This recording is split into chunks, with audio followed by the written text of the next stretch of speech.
महाभारत का केंद्र द्रौपदी वो पात्र जिसने महाभारत को एक महाकाव्य बना दिया। महाभारत में द्रौपदी की सबसे अधिक चर्चा चीरहरण वाली घटना को लेकर होती है। शायद इसकी एक वजह यह है कि पुरुषवादी समाज नारी को अबला के रूप में ही देखना चाहता है।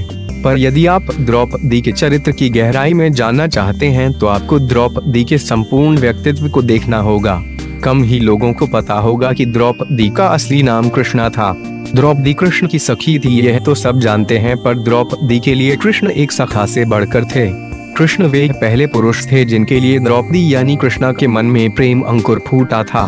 पर कृष्ण ने द्रौपदी को सखी भर ही माना और उनका स्वयंवर रचवाकर उस प्रेम पर विराम लगा दिया। कृष्ण ने अपनी कृष्णा के इस बलिदान का हमेशा कद्र किया, पर कृष्णा का यह एकमात्र बलिदान नहीं था।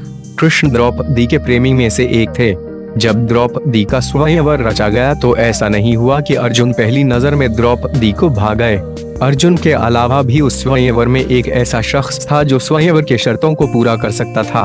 यह योद्धा कोई और नहीं बल्कि कर्ण था। द्रौपदी के मन में कर्ण के लिए एक नाजुक हिस्सा था, पर सभा में उपस्थित लोग नहीं चाहते थे कि द्रौपदी कर्ण को चुने।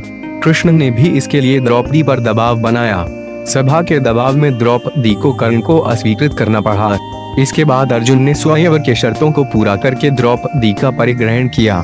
इस तरह अर्जुन तीसरे पुरुष के रूप में द्रौपदी के जीवन में आए, पर द्रौपदी के बलिदानों का सफर अभी यही नहीं रुका।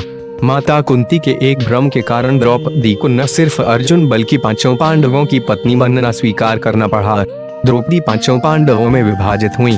अर्जुन सहित सभी पांडव भाई नई नई शादियां करते रहे और द्रौपदी उनकी नई पत्नियों का स्वागत करती रहीं। आगे चलकर पांडव जुए की बिसात पर द्रौपदी को हार गए। भरी सभा में द्रौपदी की इज्जत उछालने की कोशिश हुई और पांडव भाई चुप बैठे रहे। ऐसे में श्री कृष्ण ने सभा में पहुंचकर द्रौपदी की लाज बचाई। इस तरह से द्रौपदी के प्रेमी तीन थे। अक्सर स्त्री के त्याग को समाज में नारी की कमजोरी के रूप में खारिज कर दिया जाता है।